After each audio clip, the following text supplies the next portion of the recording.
Welcome back to another Architect Reacts video. Today's video is going to be a reaction to This Is What $1 Million Buys You in New York City. This is a video on Erik Conover's channel. This is what $1 million buys you in New York City. This is the front door entranceway, and we're actually gonna take the stairs up to the apartment because this building does not have an elevator. Clearly, right off the bat, there's going to be issues if you have to move furniture up and down. If you eventually move in and you need to move groceries up and down, vertical transportation and circulation is a key thing, especially in a high-built city like New York, where you have a lot of verticality to all of the buildings, like all of them. We have a large open floor plan with 11-foot tall ceilings and that classic New York City exposed red brick. As someone born and raised in the UK, I love the red brick scenarios in New York where you've got exposed brick on the interior of the apartments. I think it makes a great feature wall in of itself without having to add anything to it, such as paints, wall coverings, panels, pictures or anything like that. The wall itself has so much intricate details with regards to brick that's been standing there for 100 years that it lends itself to forming its own feature in of itself.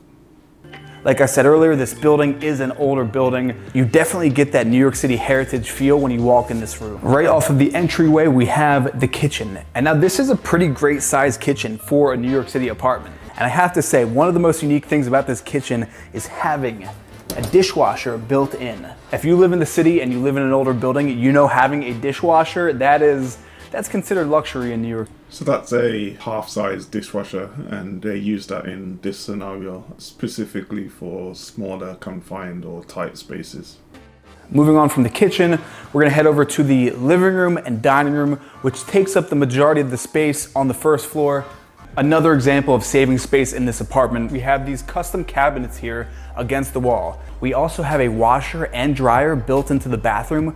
That's the economies of space. You do have obviously clear space restraints in this apartment, so having a washer and dryer fit anywhere within the apartment is a plus. Speaking from an architectural standpoint, having a spiral staircase in your apartment is a very space-efficient way to get to the second floor. They take up less space than a traditional staircase, and I think they look pretty cool. And the staircase goes up to the second floor master bedroom. So the comment about this staircase isn't 100% true. Yes, it does save space compared to ordinary stairs, which go in one single flight from the bottom to the top, but you can get steeper steps, at least in the UK, which are space saver alternating tread steps, and they increase the angle which you ascend the stairs, so you can go up at a steeper angle, and then that allows you to go from one level to the next level. The master bedroom is just about 300 square feet, and that's pretty large for any apartment in the city. Having outdoor space in New York, no matter what type of apartment you are living in, is definitely a luxury, especially if you have a view like this one behind me. It definitely adds a certain ambiance. You can come out here at night, have dinner with friends. It is a decent sized outdoor space. It's just about 150 square feet.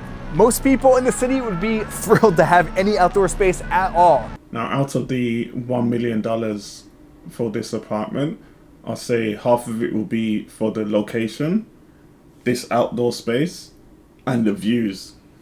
But check this out. This apartment has not one, but two rooftop decks. To have a one-bedroom apartment, wow, especially at this price, and have two outdoor spaces, that's kind of unheard of in New York City. Up on this second rooftop deck, we have an additional 300 square feet of outdoor space. Everything that we've shown you for $1 million is a pretty rare find. This is definitely a gem in the city. So that's a $1 million New York apartment tour. As he said at the beginning of the video, $1 million is quite normal to spend on an apartment in New York City. It's somewhat the same here in Vancouver where I am, where you can spend $1 million and it's rather ordinary. There wasn't anything too special about this apartment apart from some of the space-saving features of it. That's forced out of necessity because it's a very small space. Stay tuned for part 2. See you in the next one.